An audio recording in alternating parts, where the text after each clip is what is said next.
punta tayo sa ating phone and then hanapin natin ang GCash, then open natin. Ayan,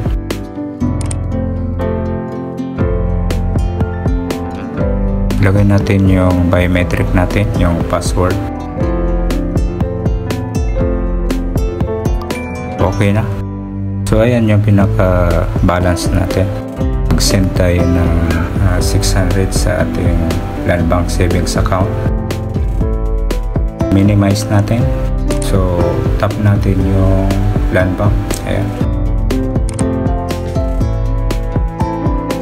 lagay natin yung biometric natin, yung password. Okay na. And then yung PIN lagay natin.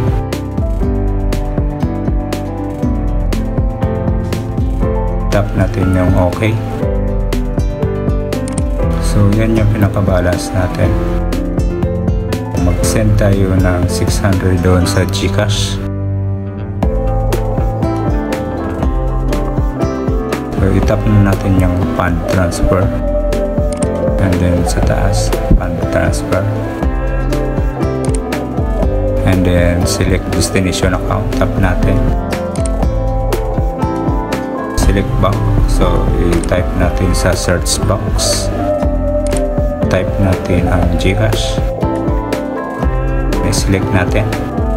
Okay na. And then yung account number. So ilagay natin yung GCash number natin. GCash account name.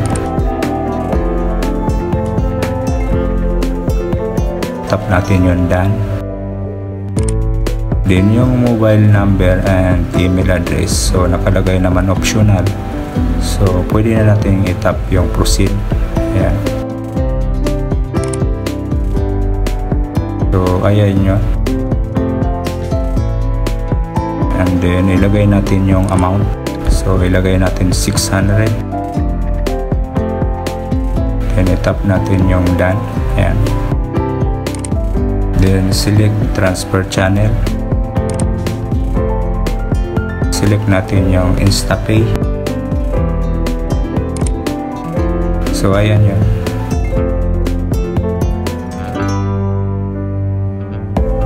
Tap natin yung transfer now.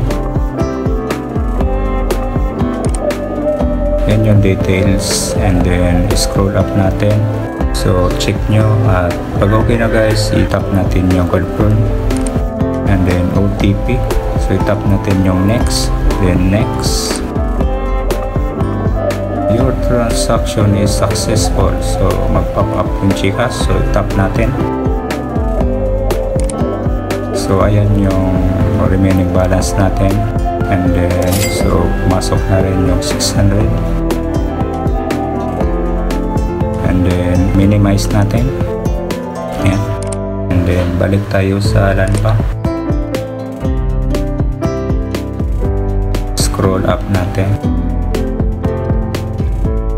Ang 1,000 and below, wala pong service charge, so 0 po. Balik na tayo sa account. Yan yung remaining balance natin, and then 600 lang ang nabawas, so wala namang service charge. Tap na natin yung logout, and then tap natin yung yes.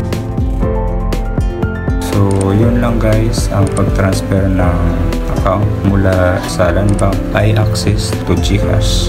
So thank you and God bless po sa inyo lahat.